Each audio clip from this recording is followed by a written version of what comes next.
구약 성경 요나 3장 1절에서 10절 말씀입니다.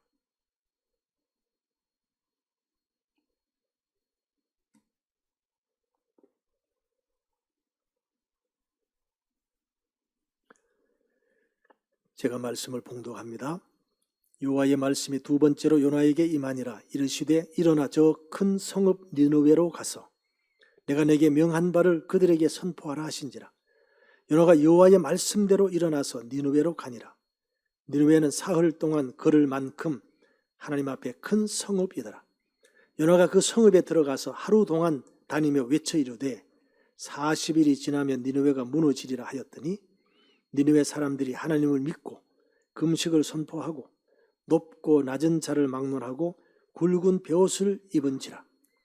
왕과 그의 대신들이 조서를 내려 니느웨에 선포하여 이르되 하나님 사람이나 짐승이나 소떼나 양떼나 아무것도 입에 대지 말지니 곧 먹지도 말 것이요 물도 마시지 말 것이며 사람이든지 짐승이든지 다 굵은 베옷을 입을 것이요 힘써 하나님께 부르짖을 것이며 각기 악한 길과 손으로 행한 강포에서 떠날 것이라. 하나님의 뜻을 돌이키시고 그 진노를 그치사 우리가 멸망하지 않게 하시리라. 그렇지 않을 줄을 누가 알겠느냐 한지라. 하나님이 그들이 행한 것 곧 그 악한 길에서 돌이켜 떠난 것을 보시고 하나님의 뜻을 돌이키사 그들에게 내리리라고 말씀하신 재앙을 내리지 아니하시니라. 아멘.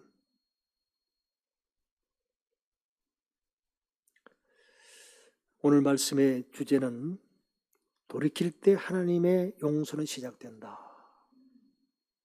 제목은 니느웨도 용서하셨다입니다. 요절 말씀 우리 같이 읽겠습니다. 니느웨 사람들이 하나님을 믿고 금식을 선포하고 높고 낮은 자를 막론하고 굵은 베옷을 입은지라. 요나 3장 5절 말씀. 요절 말씀은 성경 퀴즈쇼에 100% 나온다 그랬죠. 이렇게 나올 겁니다. 니느웨 사람들이 하나님을 믿고 땡땡을 선포하고 해놓고는 땡땡이 뭡니까? 그래 물을 거예요. 충분히 짐작이 되시죠? 문제가 어떻게 나오는지. 그러자 니느웨 백성들은 하나님의 말씀을 믿고 금식을 선포하고 그들 가운데 가장 높은 사람으로부터 가장 낮은 사람에 이르기까지 모두 굵은 베옷을 입었다. 요나 3장 5절 말씀. 요나는 북이스라엘의 요아스와 여로보암 2세가 통치하던 시대에 활동한 선지자입니다. 특별히 여로보암 2세는 북이스라엘에서 가장 강력한 왕이었습니다. 그러므로 잠시나마 풍요로움을 맛볼 수 있었습니다. 아수르가 당시의 강대국이었는데 세력이 약화되기 시작합니다. 나약한 왕들이 등극하면서 국력이 점점 쇠약해졌습니다. 그때 이 기회를 이용해서 여로보암 2세는 영토를 확장하게 됩니다. 이때 하나님께서 아수르의 수도 니느웨 사람들을 회개시키기 위해서 요나를 부르신 겁니다. 요나는 갈릴리 출신입니다. 니느웨로 가서 복음을 전하라는 하나님의 명령을 받았지만 처음에는 거절하고 반대 방향으로 다시스로 도망가다가 폭풍을 만나고 제비가 뽑혀서 바다에 던져지고 물고기 뱃속에서 회개하고 살아납니다. 그리고 두 번째 하나님의 부르심에 응답하고 니느웨로 가게 됩니다. 좀 더 이해를 돕기 위해서 지도를 보겠습니다. 화살표 출발점이 욥바라고 하는 곳입니다. 이곳은 지금 텔아비브 아시죠? 텔아비브를 텔아비브 야파라고 부릅니다. 바로 옛날 지명이 욥바고 야파고 지금은 텔아비브입니다. 자, 니느웨로 가라 그러면 육지로 가야 합니다. 그런데 항구에서 다시스는 어디냐 하면 스페인입니다. 지금 스페인 아래쪽입니다. 정반대쪽으로 도망가는 거예요. 배를 타고 도망가다가 풍랑을 만나고 제비를 뽑아 바다에 던져지는데 큰 물고기 뱃속에 들어갑니다. 그리고 거기에서 회개하고 살아납니다. 드디어 두 번째 말씀이 요나에게 임합니다. 일어나 저 큰 성읍 니느웨로 가서 내가 내게 명한 바를 그들에게 선포하라. 요나가 여호와의 말씀대로 일어나서 니느웨로 가니라. 첫 번째는 여호와의 얼굴을 피하여 다시스로 도망했습니다. 그래서 욥바로 내려가서 다시스로 가는 배를 탔습니다. 혼났지요. 그리고는 두 번째 여호와의 말씀이 임했을 때에는 그 말씀에 순종해서 니느웨로 갔습니다. 니느웨는 사흘 동안 걸을 만큼 큰 성읍이었습니다. 지금 사진은 그림인데 당시의 니느웨를 상상해서 그린 겁니다. 그리고 오른쪽에 있는 것은 지금 남아있는 유적입니다. 성의 직경이 30km, 성을 가로지르는 데 3일 정도 걸렸고 둘레는 95km, 둘레를 도는 데는 10일 정도 걸렸습니다. 지금 이라크 모술 지역에 있는 니느웨 유적인데 지금도 웅장한 유적입니다. 이제 요나가 그 성읍에 들어가서 하루 동안 다니며 외칩니다. 3일 동안 갈 수 있는 그 큰 성읍에 하루를 외쳤는데 40일이 지나면 니느웨가 무너지리라 그렇게 외쳤어요. 그랬더니 니느웨 사람들이 하나님을 믿고 금식을 선포하고 높고 낮은 사람이 다 함께 굵은 베옷을 입었다 그랬습니다. 그래서 하나님께서는 그들이 행한 것 곧 그 악한 길에서 돌이켜 떠난 것을 보시고 뜻을 돌이키사 그들에게 내리라고 말씀하신 재앙을 내리지 아니하시니라. 여기서 두 가지 중요한 단어가 있습니다. 하나는 그들이 그 악한 길에서 돌이켜 떠난 것을 이라는 단어입니다. 진정한 회개는 악한 길에서 돌이켜 떠나는 것입니다. 하나님께서는 니느웨 백성들이 악한 길에서 돌이켜 떠난 것을 보시고 이게 진정한 회개입니다. 두 번째는 하나님이 뜻을 돌이키사 재앙을 내리지 아니하시니라. 진정으로 회개하고 돌이킨 그들을 보시고 하나님께서는 뜻을 돌이켜서 재앙을 내리지 아니하셨습니다. 지위 고하를 막론하고 니느웨 사람들이 구체적인 회개를 실천했기 때문에 하나님의 심판이 거두어진 겁니다. 우리는 여기서 중요한 하나님의 마음을 읽습니다. 하나님은 세상을 심판하는 것이 목적이 아니라 구원하는 것이 목적입니다. 그래서 때로는 징계하시는 겁니다. 계속 그렇게 하면 망하니까 빨리 돌이키라고 그렇게 하는 거죠. 요나가 하루 길을 다녔는데 그러면 대충 우리가 짐작하면 한 3분의 1밖에 지나지 않았는데 사람들이 다 회개했습니다. 그래서 하나님께서 뜻을 돌이켜 재앙을 내리지 아니하셨습니다. 이것이 3장의 내용입니다. 그런데 4장에 가면 요나가 이렇게 얘기합니다. 매우 싫어하고 성내며 하나님께 기도했다.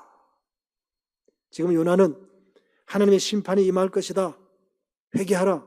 그렇게 했는데 막상 요나의 마음속에는 이 사람들, 아주 나쁜 사람들 심판받았으면 좋겠다.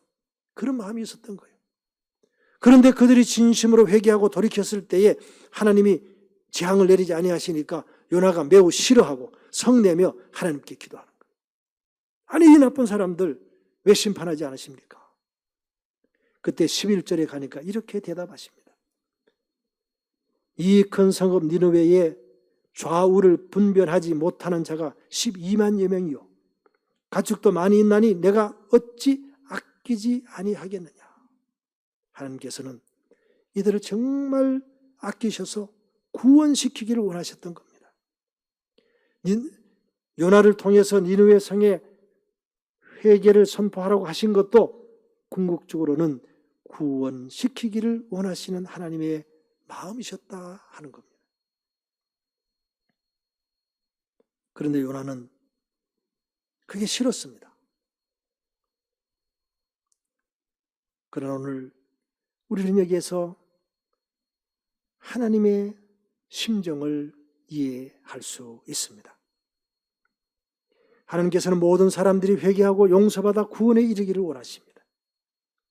니느웨 백성들이 회개할 때에 재앙을 내리지 아니하셨습니다. 하나님께서는 우리를 구원하시려고 예수님을 보내시고 십자가 위에서 죄를 담당하셨습니다. 그래서 오늘 우리가 이 자리에 있는 것입니다. 이런 하나님의 용서와 구원의 은총을 받은 우리는 이제 이웃을 용서하며 살아야 될 사명이 있습니다. 그것이 오늘 우리에게 주신 메시지입니다. 용서는 나에게 가장 큰 선물입니다. 내가 누구를 용서하면 그 이웃에게도 또한 큰 선물이 되는 겁니다. 특별히 오늘 우리는 자신을 용서하지 못하는 사람들이 많이 있음을 봅니다. 때로는 우리 자신들도 문득문득 그런 생각이 들 때가 있습니다. 자신을 용서하지 못하는 상처가 있다라고 하면 이것을 하나님께 가지고 나가서 기도함으로 해결받아야 합니다. 지금 우리나라에 사망 원인들 연령별로 쭉 통계낸 것을 여러분 한번 보실 겁니다. 10대, 20대, 30대 사망 원인 1위가 뭔지 아세요? 자살입니다. 40대, 50대, 60대도요, 자살이 몇 번 안에 들어가요. 5손가락 안에 다 들어가요. 전 연령층에서.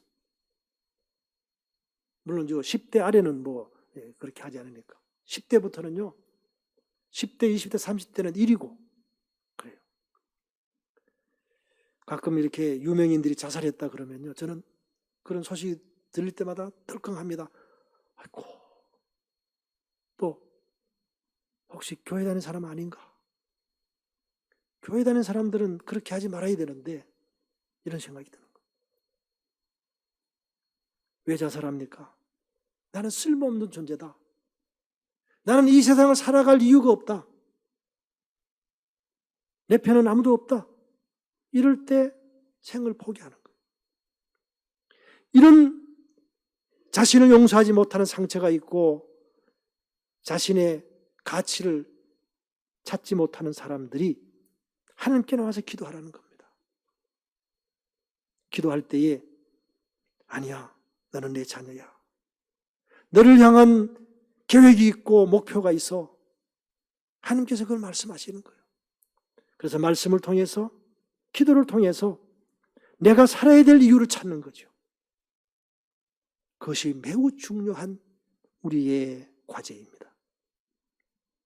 또 우리 주변에 보면 이런 고민을 하는 이웃들이 있음을 보게 됩니다. 우리는 그들이 하나님께 나와 기도하도록 도와주고 권면해야 합니다. 우리 주변에 우리의 기도가 필요한 사람들이 있습니다. 믿음의 공동체, 교회 공동체는 기도하는 공동체입니다. 우리가 우리 성도들을 위해서, 우리 함께하는 구역 식구들을 위해서, 선교 회원들을 위해서 무엇을 기도하고 있는지를 이 시간 한번 돌이켜보아야 합니다. 새벽마다 기도 제목을 가지고 기도하는데 늘 이런 메모지가 올라옵니다. 그럼 여기에 우리 교육자들이 기도해 주십시오, 이 부탁받은 그런 내용들이 올라옵니다. 입원하셨습니다. 또 수술 앞두고 있습니다. 그러면 그걸 가지고 기도합니다. 우리가 그런 기도하는 기도의 공동체, 우리가 하나님의 용서와 구원의 은총을 받았기 때문에 이웃의 용서와 회복을 위해서 기도하는 믿음의 공동체, 기도의 공동체가 되어야 합니다. 먼저 자신을 용서해야 합니다. 내가 하나님 앞에 정말 용서받은 사람인 것을 확인해야 합니다. 그래야 이웃도 용서할 수 있습니다. 왜 내가 이웃을 용서하지 못합니까? 내가 용서받지 못했기 때문에, 용서받기는 받았는데 그런 확신이 없기 때문에 이웃을 용서하지 못하는 거죠. 용서의 확신이 있으면 이웃을 용서할 수가 있습니다. 분노가 치밀어 오르지만 용서하십시오. 2015년 6월 17일 수요일 밤 9시경에 미국의 찰스턴 임마누엘 아프리칸 감리교회가 있었는데 그 교회는 1816년에 설립이 되었으니까 이때가 199년이 된 때였어요. 그러니까 2016년은 설립 200주년이 되는 교회였습니다. 아프리칸 교회라고 하는 것은 흑인들이 다니는 교회라는 뜻이죠. 한창 수요 공부가 진행되고 있었습니다. 목사님이 인도하시고 정확한 인원은 제가 찾지는 못했는데 한 3, 40명 정도 이렇게 공부를 하셨던 것 같아요. 근데 갑자기 그 수요 공부, 성경 공부하는데 백인 청년이 와서 앉아있다가 갑자기 권총을 꺼내서 난사를 합니다. 그래서 성경 공부를 인도하던 담임 목사님을 비롯해서 9명이 사망을 하는 비극이 벌어졌습니다. 용의자는 딜런 루프라고 하는 21살의 백인 청년이었고 백인 우월주의자, 인종전쟁을 위해서 범행했다고 자백을 합니다. 지금 이 사진은 장례 예배 때의 사진입니다. 9명의 사진들을 들고 지금 이분들을 추모하면서 예배 드리는 모습입니다. 그런데 이 교회에서 놀라운 일이 벌어집니다. 어머니를 잃은 딸이 이렇게 얘기합니다. 나는 당신을 용서합니다. 당신은 내게 매우 소중한 분을 앗아가 버렸습니다. 나는 다시는 그녀와 이야기할 수 없을 것입니다. 나는 다시는 그녀를 안지 못할 것입니다. 하지만 당신을 용서합니다. 당신의 영혼에 하나님의 은총이 있기를 바랍니다.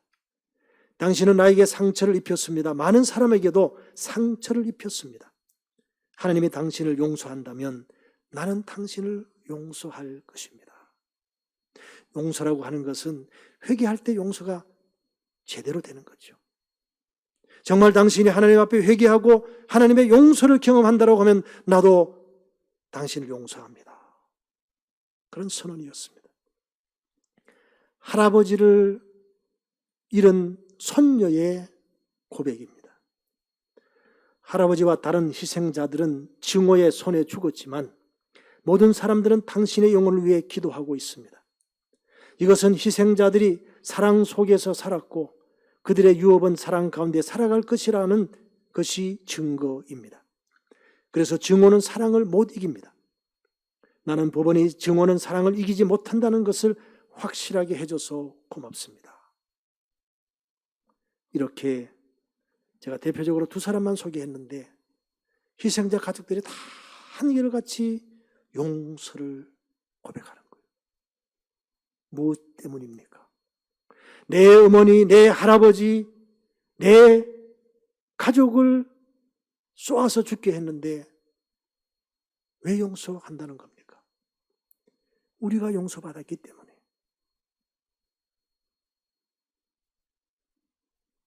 내가 당신을 용서하겠습니다. 그런 고백입니다.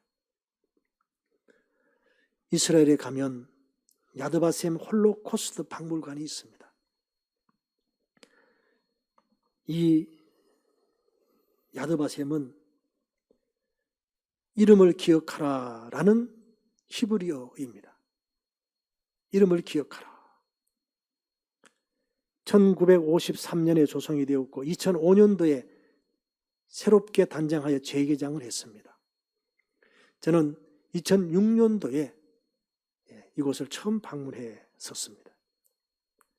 2005년도에 우리 교인들과 선교수련을 갔었는데 그때 현지에 있던 분이 그때 안내하셨던 그 목사님이 그런 얘기를 해요. 다음번에 오시면 그 홀로코스트 기념관을 꼭 한번 가보십시오. 그래요. 그래서 마침 2006년도에 천안 지역에 목회자들이 함께 선교수련을 갈 기회가 있었습니다. 그때 제가 여행사 직원에게 홀로코스트 기념관을 꼭 넣어주십시오 했더니 아이고 거기 잘 안 가는 데인데요. 그래도 넣어주십시오. 그래서 제가 가봤어요. 거기 입구에 이렇게 써져 있습니다. 망각은 포로 상태를 이어지게 한다. 기억은 구원의 비밀이다. 잊어버리면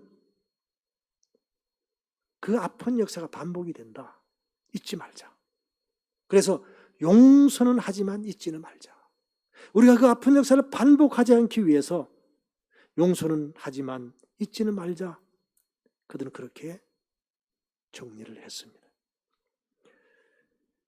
2005년도에 재개장을 하면서 전 세계의 지도자를 초청했습니다. 그런데 거기에 일본 지도자는 초청하지 않았습니다.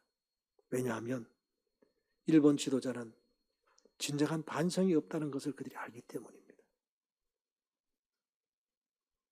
제가 전에 한번 사진을 보여드렸을 텐데 여기 홀로코스트 기념관에 가면 추모하는 장소가 있습니다. 아주 캄캄한 곳에 이렇게 불이 하나만 이렇게 켜져 있어요. 가스로 불을 켜놨는데 거기 가서 이제 추모하는 겁니다. 특히 독일의 정치인들은 이스라엘을 방문하면 바로 그 야드바 세모로 가가지고 거기 가서 무릎 꿇고 추모하고 헌화하고 그리고 공식 일정을 시작합니다. 일본의 아베 총리도 거기 가서 했더라고요. 그런데 거기 가서 할 게 아니라 우리나라 와서 해야 되는데 그러니까 이런 걸 다 아는 거예요. 그래서 일본 지도자는 초청하지 않았습니다. 여기에 희생된 600만 명 가운데 사진이나 인적사항이 확인이 되면 이렇게 사진을 천장에 붙입니다. 제가 처음에 갔을 때는요, 이 사진이 많이 비어있는데 지금은 확 찼습니다.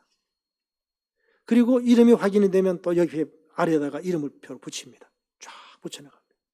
그래서 600만 명의 이름과 사진 다 여기 기록하도록 지금 하고 있습니다. 600만 명이 희생되는데 당시 유대인의 3분의 1이 희생된 겁니다. 그 가운데 어린이가 100만 명 좀 넘는다 그래요. 야드바셈에 가면 이런 조각상들이 있는데 오른쪽에 있는 것은 가스실로 끌려가는 모습을 이렇게 조각해 놓은 겁니다. 왼쪽의 조각상은 어린이 추모관 입구에 있는 조각상인데 두려워서 떨고 있는 아이들을 어른이 껴안고 있는 모습입니다. 거기에 자세히 보면 이런 조각상도 하나 있습니다. 돌로 된 부조 가운데 한 아이의 얼굴이 선명하게 부조로 각인되어 있습니다. 몇 살쯤 돼 보여요? 그냥 한 5, 6살쯤 돼 보이는 남자아이예요. 이 아이는 사진이 있고 자료가 있어가지고 이걸 이렇게 만들어 놓은 거예요. 가스실로 들어간 그 아이의 모습입니다. 그들은 자기들에게 그렇게 한 독일을 용서했습니다.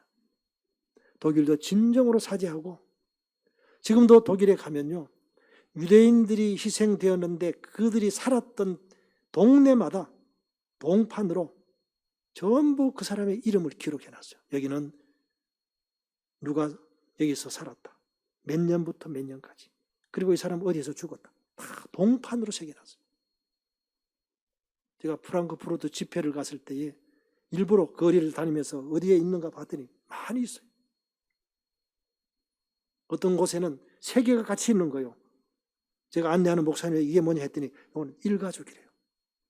제가 독일어를 잘 모르니까 뭐라고 써져 있냐고 물었더니 일가족이 거기에 기록돼요.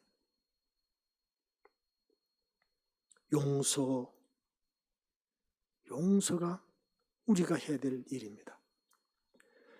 하나님께서 니느웨 성을 용서해 주신 것처럼 우리도 예수님의 십자가의 은혜로 용서와 구원을 받았습니다.